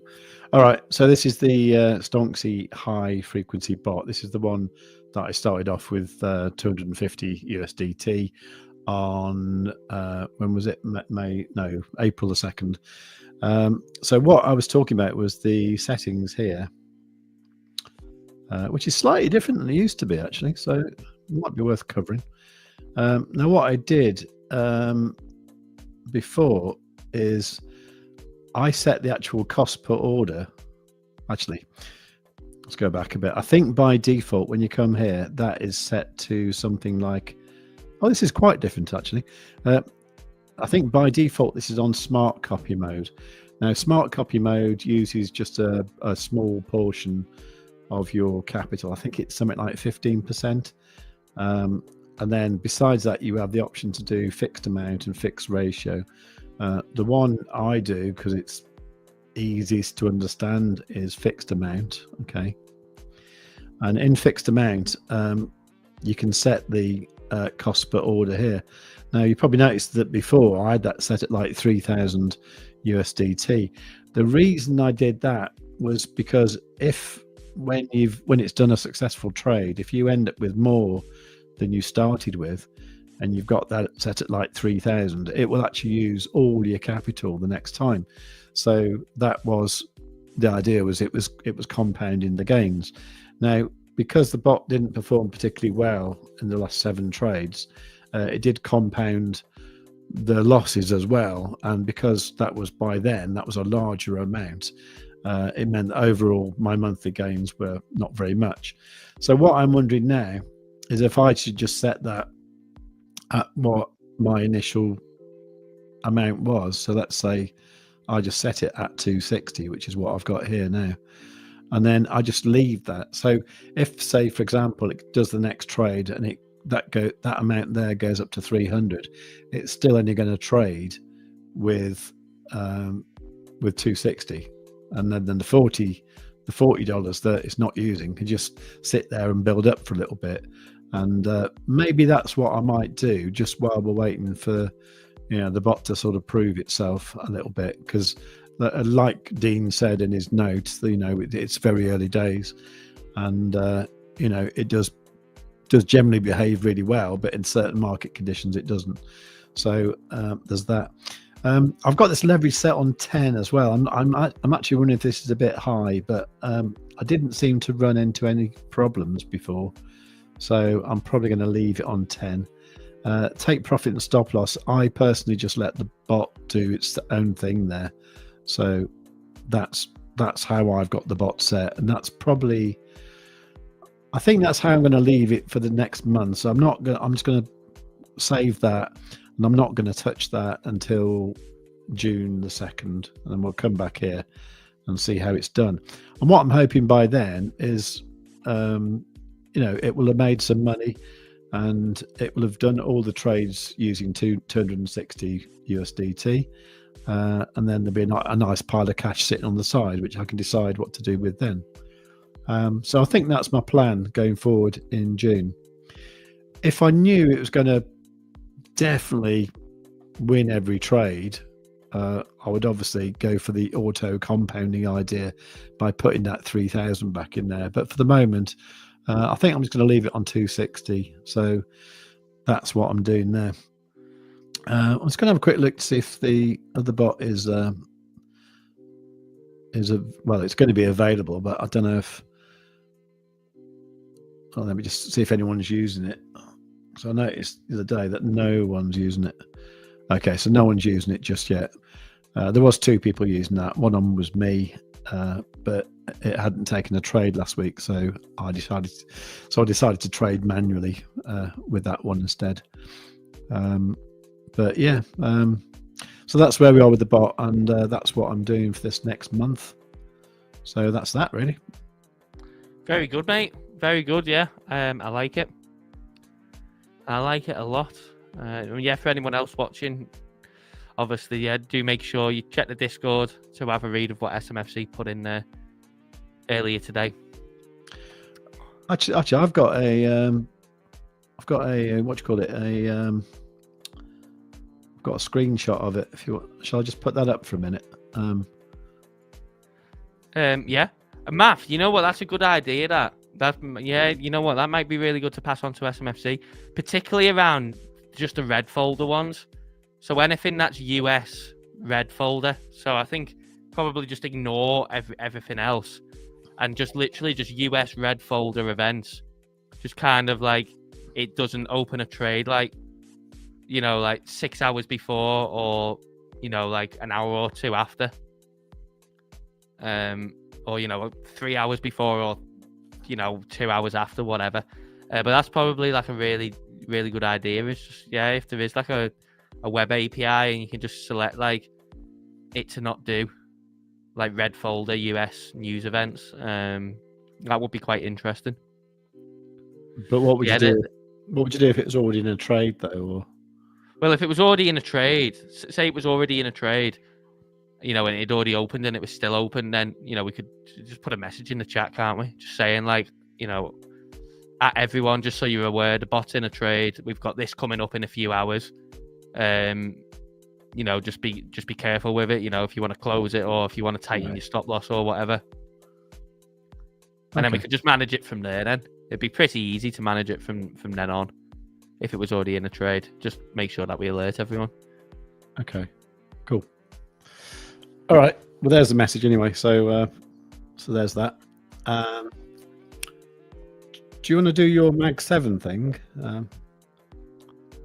Yeah. We can. Oh, hang on. Yeah, let's have a look. So what we've got on Bitcoin? Yeah, nothing. I think we're probably maybe in for a boring weekend on Bitcoin, unless we get some volatile movement today. But Nvidia's up 3% obviously gapping up today. Apple's down. Ooh, it's getting hit hard. What's happened? Oh, it's had earnings. Oh, it beat. It beat earnings as well. That's weird. Yeah, but it's down 5%. So maybe there's something in the forecast for next quarter. Actually, I saw something with this. There's a reason that it's Amazon as well. So I think them too. Obviously, with the tariffs, I've cut the Q2 revenue expectations or something because of the tariffs. So I think that's maybe why these two are red compared to the rest. I saw that yesterday. I think obviously probably Apple's took the biggest hit because that gets loads of stuff from China, doesn't it? Got Meta and Microsoft obviously up. Microsoft had a huge day yesterday, and then Tesla and Google just kind of doing its thing, nothing major. But yeah, Apple taking a big hit. There's nothing really much going on in the meme sector. What are the fart coins doing? Insane, isn't it? Just continued strength. There's nothing like fart coin, is there? If you had to launch a meme coin, what would you call it? Me? Yes, you. Oh yeah, there's no one else here, is it? No. What would I call it? I don't know. It wouldn't be fart though. I think what would you call me? I don't know. There's probably some really funny name you could call it. I mean, if you were like having a chat with your mate down the pub, sort of thing, like you say, "Oh God, I made loads of money on fart coin," if anyone overheard your conversation, they just think you're an idiot, wouldn't they? Yeah. But if you said, "I've been trading," it's got. I don't know. I think it'd have to have a coin in it. It'd have to be like, I don't know really. I'd probably. Sure, are you? No, I'm not really sure at all. Really, I'd probably call it Save Coin.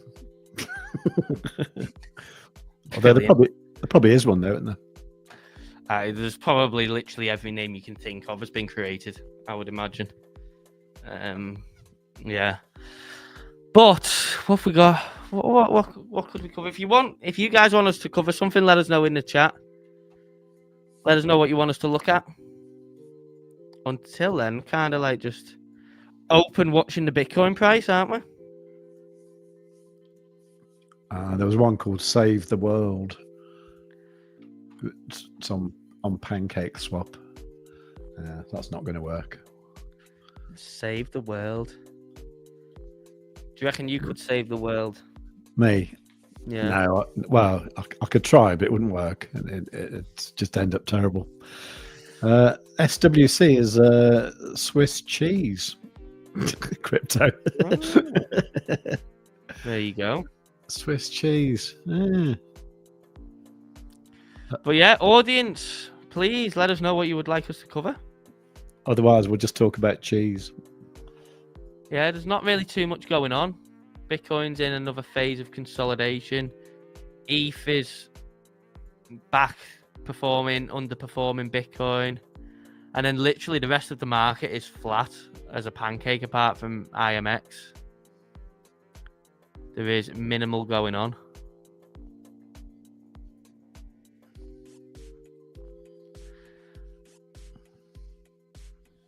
Imagine if we just got a big, fat, dirty candle to the downside now. What would you do? I would close... I've closed the long position I've got open at the moment with the little one. My big ones, I'm not sure actually. Depends how big the candle was. You can't keep getting away with long in all this. Well, I'm like Michael Saylor, aren't I? Yeah. I'm like miniature Michael Saylor. I have actually a confession to make, and I've Go not on. confessed this on stream so far. Go on. I am actually short. From where? 97. Oh, nice. Oh, mind you, it's only... It's literally, $100. Is that from like 2 minutes ago? No, I actually opened it last night. Okay. I thought you were going to go for 97.5. It basically got there and I missed it. It got there, didn't it, on this candle, really? It got 97.432. So if it starts squeezing up, mind your business and don't ask how my short's going. Okay. But if it starts going down, I'm going to ask you how your long's going. All right. But I'm only messing. All right. I don't know. I really just don't know what's going to happen next. The market seems crazy, doesn't it, for just buying? It's like literally like there's an infinite bid on it. Yeah. The XY dropped quite decently.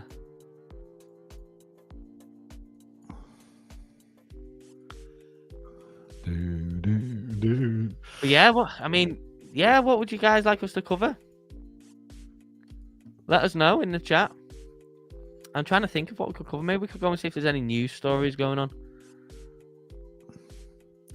What do you think of? Do you know Plan B? Oh yeah. Yeah, and not the band, the crypto guy. Yeah. Because he put out a tweet this morning. Actually, it might have been yesterday. Because he's always like mega bullish, isn't he? Always. Yeah. Always mega bullish. Like, doesn't matter what's going on, mega bullish. Yeah. Yeah. I wonder if Block Pro knows him. Because they live in the same country. Oh, really?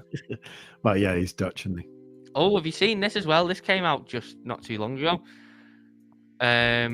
Borrowing's being restricted for crypto investments, which is kind of like I didn't even think you could buy crypto on credit card anyway. But I don't know exactly how they're going to do this, because I don't know if you've ever done it or not, but when you apply for a loan, you kind of put in, what you're using it for. Right. And you kind of just like, it has loads of sections and stuff. So like, like a car or whatever. But then it has like a section where it just says other. So like, how are you going to monitor that? Like, say for instance, I borrow $5,000 from Halifax. Yeah. And I just tell them I'm borrowing it to do this, whatever. And then I send that $5,000 to something like Revolut and then put that in Coinbase. What are they going to do? I don't know. But you owe them the money anyway. So, but isn't this all about I don't really understand it, 'cause it's supposed to be about making people aware of the risks. But at the same time, is that all it's about? Oh. Or was this the first steps at like trying to find out what you're doing with your money? Yeah, maybe. Europe's to ban anonymous crypto and privacy tokens by 2027. Set to impose sweeping AML rules that will ban privacy preserving tokens and anonymous crypto tokens. Again, something like this. How are you going to that? How are you going to enforce that? Like, what's stopping someone just going on Pump Fund and just launching a random coin? Yeah. Do you know what I mean? Like, how can you enforce this? Yeah. To be fair, maybe then the exchanges, so exchanges serving EU customers, maybe then won't be able to list things like, I don't know if is it like if they've got anonymous creators or like, I don't know. Anyway, that's a bit of an interesting article. Oh, have you seen that? So I don't know if you saw yesterday that Ripple offered $5 billion to buy Circle. Oh, really? Yeah, they offered $5 billion to buy Circle, the issuer of USDC, and they've come back in. It was rejected, and they've come back in with a $20 billion offer now. How do you go from $5 billion to $20 billion without offering like a decent amount up front anyway? I don't know. I was going to say five. Sorry. I was just going to say, like, if you think that there's value in buying it for 20, surely that 5's going to get rejected. Yeah, I would have thought 5 is too cheap, really. Anyway, Circle's massive, isn't it? I mean, it's like, yeah. huge. So what were they going to do with it? I suppose it's all. Well, part I was of thinking this. The ones just said Ripple doesn't have $5 billion. It's fake. I was thinking this. I was thinking there's no way that Ripple's got $20 billion. Like, what are they going to do? Give them a load of XRP? Like, surely. EU, we're going to ban secrets. Yeah. Privacy coins are better off centralized exchanges anyway. Yeah. That's true. But yeah, I was thinking that the one. I was thinking like, I mean, Ripple, has it even really got going yet? Like, they only really issued their first stable coin, didn't they, in like November or December? Like, is Ripple even like really largely used? Like, how big kind of can it be without even really serving much of a purpose yet? I don't know. Like, I don't know exactly like who uses Ripple. Yeah. Like, is it actually used yet by exchanges to transfer cross-border money? I don't know. Like, interesting, but yeah, I suppose we'll see. But I mean, 20 billion. Surely most of that is going to be financed. Yeah, probably. But then they do get hold of. So what's the market cap of USDC? So then they will get hold of 61 billion in obviously issued USDC coins. I don't think they're selling. What's the value of Circle selling it? I don't know. Like, when you could just keep growing it and growing it. Yeah, it's only going to get bigger as well, isn't it? You would think so. Yeah, you would think so. But yeah, there we go. Oh, I'm hot. Actually, the idea of banning a privacy coin is quite weird. Anyways, it's like, you know, let's ban secret things. Yeah. You know what I mean? Yeah. It's like, what's the point of ban anything that doesn't tell us what you're doing? Yeah, it is annoying though. I mean, I use this bank called Bunk, BUNQ, like for my Euro stuff, you know, and they're based in Belgium. And I used to use it when I lived in France, you know, just to keep things out of France, really. And yesterday they did an update to the app, and it was kind of big news, really, because they included crypto as, you know, in the way that like Revolut do, sort of thing. And I thought, well, that's cool, you know. So you know, you can freely transact with crypto using your Bunk card. Yeah. So I looked in the app and I updated the app, so it's got the new version. It says like not available in the UK. Oh, okay. So it's like, oh, well, great, you know. So I just suppose it is a European thing, but I think even with that, though, I think I've got my address as. No, actually, my address is UK. Actually, yeah. So yeah, so that's another thing. You're not getting away with using your French one anymore, no? Not really, because I don't live there. But so you know, I haven't got any bills or anything in that. Oh yeah, I suppose. In that address, you know. Because I did set up a lot of stuff like that before I left the country, you know. Yeah, I suppose that's the benefit of it, isn't it? As you do. Yeah, as you do, you criminal. You're a hardened criminal, aren't you? Yeah, I'll tell you what, though, we used to have this little stream like flowing through the garden that was part of an irrigation canal system. It's a really lovely idea. It's like they've got like a main canal going down the valley, and then there's little bits that come off and they go into people's gardens, and you just use it to water your garden.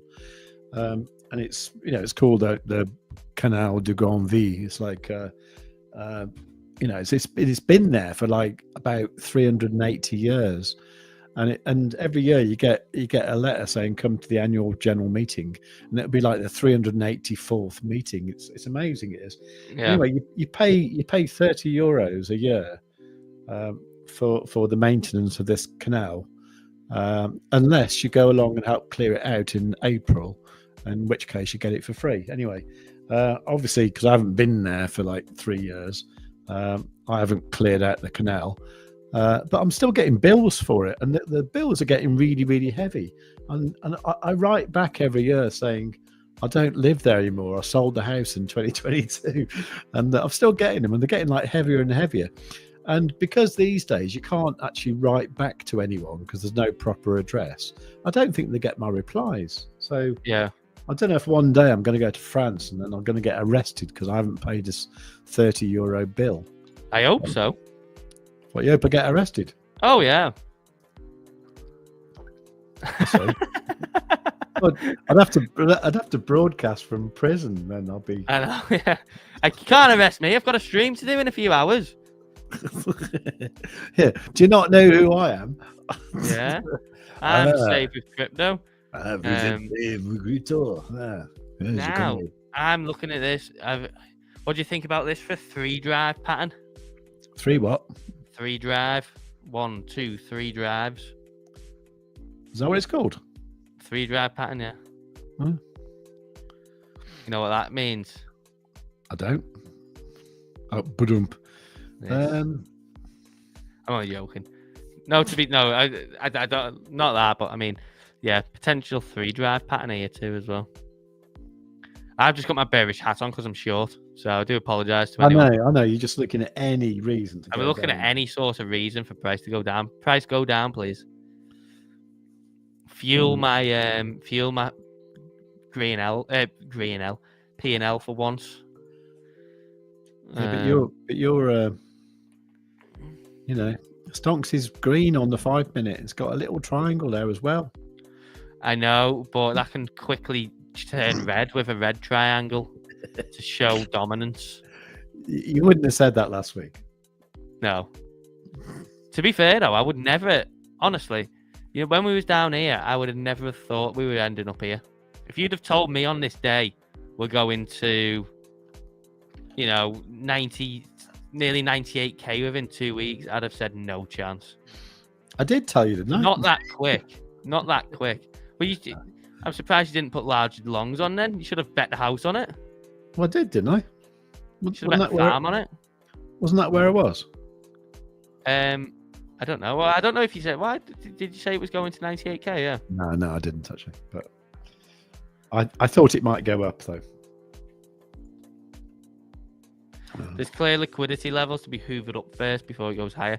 At some point, it will pull back, won't it? Like, yeah, you know, it's all good, obviously, you know, kind of looking at higher levels and stuff like that. But, you know, one thing we can say for certainty is at some point it will pull back, whether it's from here or higher. It is obviously a different conversation. But at some point it's going to get a pullback because it just cannot bid infinitely forever. We've seen what happens with that, and the pullbacks can be aggressive. So I'm open for a big dirty red weekend.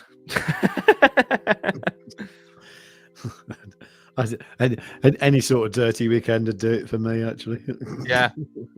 Well, you never know. You might find one in this circle of stones.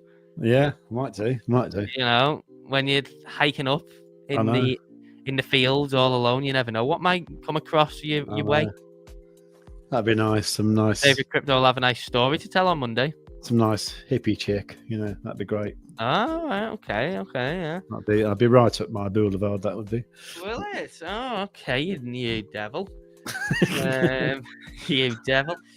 But unfortunately for everyone, we have come to that time where we will end the stream.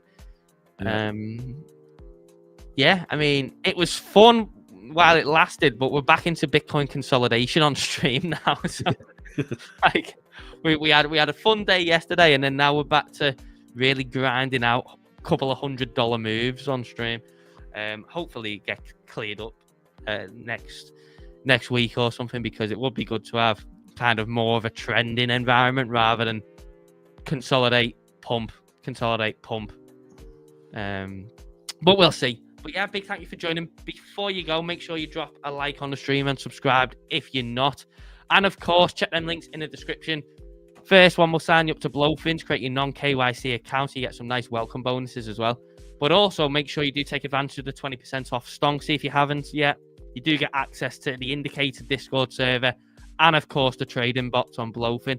With code BOT20 on the monthly plan, that'll take it down to £116. Take 20% off your first month. And of course, there's no contract or anything. You can cancel anytime. So you can treat it as a trial month with that 20% off. But that's all from us today. We'll be, Saver Crypto will be back tomorrow for his stream.